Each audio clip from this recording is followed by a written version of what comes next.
भाइयों और बहनों, अगर मैं आपसे कहूं, जीवन केवल आराम और अनुकूलता में नहीं, बल्कि वहां भी फलता फूलता है जहां मृत्यु तय मानी जाती है, तो क्या आप विश्वास करेंगे?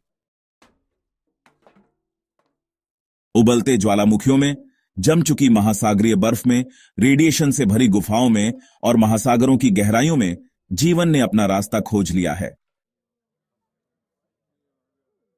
धातु खाने वाले जीवाणुओं से लेकर अंधकार में चमकने वाले प्राणियों तक, ये चरम स्थितियों में जीने वाले जीव विज्ञान की परिभाषा को ही बदल रहे हैं। आज हम चलेंगे धरती के सबसे कठोर इलाकों में, जहां के जीव साबित करते हैं कि जीवन केवल जीने का नाम नहीं, बल्कि असंभव को संभव बना देने की कहानी है।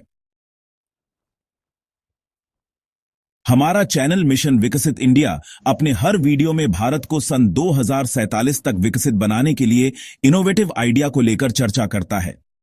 आज भी इस वीडियो में चरम स्थितियों में जीने की कहानी की चर्चा होगी। आपसे अनुरोध है कि आप वीडियो में शुरू से अंत तक बने रहें और अपना कमेंट जरूर लिखें। भाइयों और बहनों, परम पिता परमेश्वर ने इस धरती पर करोड़ों अरबों की संख्या में कीड़े, मकोड़े, पशु, पक्षी, बैक्टीरिया और वायरस की रचना की है। इनमें से कुछ जीव ऐसे हैं जो इतनी विषम और भीषण परिस्थितियों में जीवन यापन करते हैं जहां हम मानवों की कल्पना भी नहीं पहुंचती। कुछ जीव गर्म मरुभूमि के तपते बालू के अंदर रहते हैं, कुछ हिमाच्छादित पर्वतों या बर्फीले प्रदेशों में दबे हुए होते हैं। कुछ जीव समुद्र की इतनी गहराइयों में पाए जाते हैं जहां पर सूरज की रोशनी कभी नहीं पहुंचती। और जल का दबाव इतना होता है कि कोई भी मशीन वहां टिक ना पाए। इसी तरह कुछ जीव पर्वत की चोटियों पर कम हवा, कम ऑक्सीजन और तीव्र ठंड में रहते हैं। फिर भी वे सहजता से जीवन जीते हैं। इनको वैज्ञानिक भाषा में इस प्रकार से जाना जाता है: extremophiles, tardigrades, thermophiles, psychrophiles, halophiles, hydrothermal. इन जीवों से हमें क्या सीख मिलती है? इनके बॉडी सेल्स में ऐसा क्या है जो उन्हें असहनीय गर्मी, ठंड, दबाव, अंधकार और विषाक्तता में भी जीवित रखता है?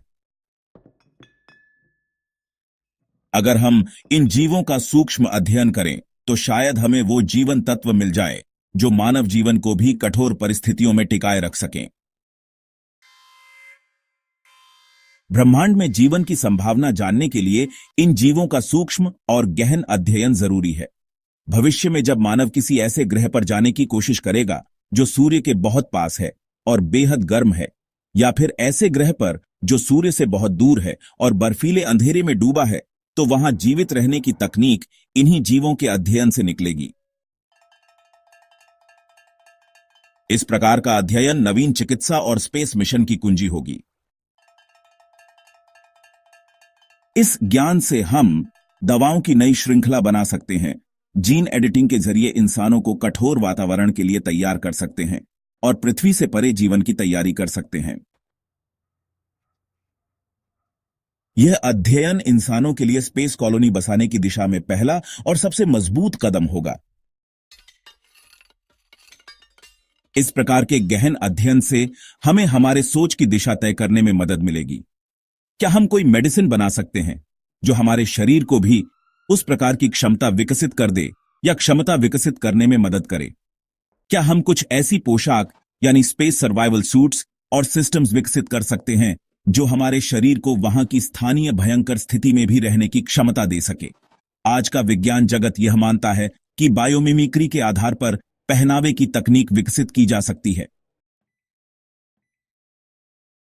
इस शोध से न केवल अंतरिक्ष में जीवन की खोज को बढ़ावा मिलेगा, बल्कि यह चिकित्सा विज्ञान, जैव प्रौद्योगिकी यानी बायोटेक्नोलॉजी और जलवायु परिवर्तन यानी क्लाइमेट साइंस के अध्ययन में भी क्रांति ला सकता है।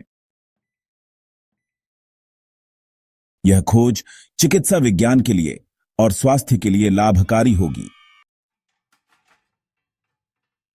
अगर हम इन जीवों की कोशिकाओं के अनुकूलन की क्षमता को समझ लें तो इसका उपयोग चिकित्सा विज्ञान में किया जा सकता है। हम इंसानों को अधिक प्रतिरोधक क्षमता प्रदान करने वाली दवाओं का आविष्कार कर सकते हैं। हम ऐसी जैविक तकनीक विकसित कर सकते हैं जो हमें घातक बीमारियों से बचाने में मदद करे।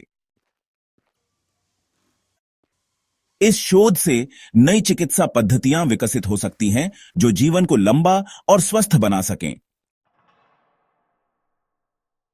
नासा's एक्सोबायोलॉजी प्रोग्राम में एक्सट्रीमोफाइल्स का उपयोग किया जाता है लाइफ डिटेक्शन स्ट्रैटेजीज के लिए। सिंथेटिक बायोलॉजी का प्रयोग करके ऐसे माइक्रोब्स बनाए जा रहे हैं जो हार्श कंडीशंस में बायो माइनिंग या बायो रिमीडिएशन कर सकें। डार्पा और ईएसआ जैसे संस्थान भी, आप जानते हैं, स्पेस रेजिलिएंट बायो आर्मर या कोटिंग्स पर शोध कर रहे हैं।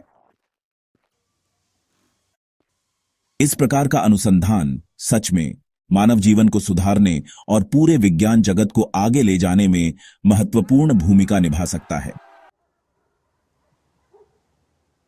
क्या आप इस चुनौती को स्वीकार करेंगे? क्या आप इस दिशा में सोच सकते हैं? क्या आप इस अध्ययन में रुचि लेकर अनुसंधान की ओर बढ़ सकते हैं? और क्या आप इस चुनौती को स्वीकार कर विज्ञान और इनोवेशन के क्षेत्र में नया आविष्कार कर सकते हैं? आपका रिसर्च और इनोवेशन आपकी सबसे बड़ी व्यक्तिगत संपत्ति है। आपके पास असीम संभावनाएं हैं। अपनी क्रिएटिविटी और इनोवेशन को अपनाइए और अपने कौशल को निखारिए। अगर आप विज्ञान और अनुसंधान में कदम रखते हैं तो आप अपने ही नहीं बल्कि पूरे देश के उज्जवल भविष्य की नींव रखेंगे। इनोवेशन और अनुसंधान ही प्रगति की कुंजी है। अगर हम इस दिशा में शोध करते हैं तो यह न केवल भारत के लिए बल्कि पूरी दुनिया के लिए एक महान उपलब्धि होगी। चैनल मिशन विकसित इंडिया का लक्ष्य है कि भारत के स्कूल कॉलेज में अध्ययन करने वाले छात्र रिसर्च और डेवलपमेंट के कार्य में जुड़े हुए वैज्ञानिक इस इनोवेटिव आइडिया पर सोच विचार करें और अगर संभव हो तो इसे रिसर्च और इनोवेशन के टेबल पर ले जाएं और नया आविष्कार करें। अगर आपको यह वीडियो पसंद आया हो तो मैं आपसे निवेदन करता हूं, इस वीडियो को लाइक कीजिए, शेयर कीजिए और चैनल मिशन विकसित इंडिया को सब्सक्राइब कीजिए। आपको बहुत बहुत धन्यवाद। जय हिंद, जय भारत।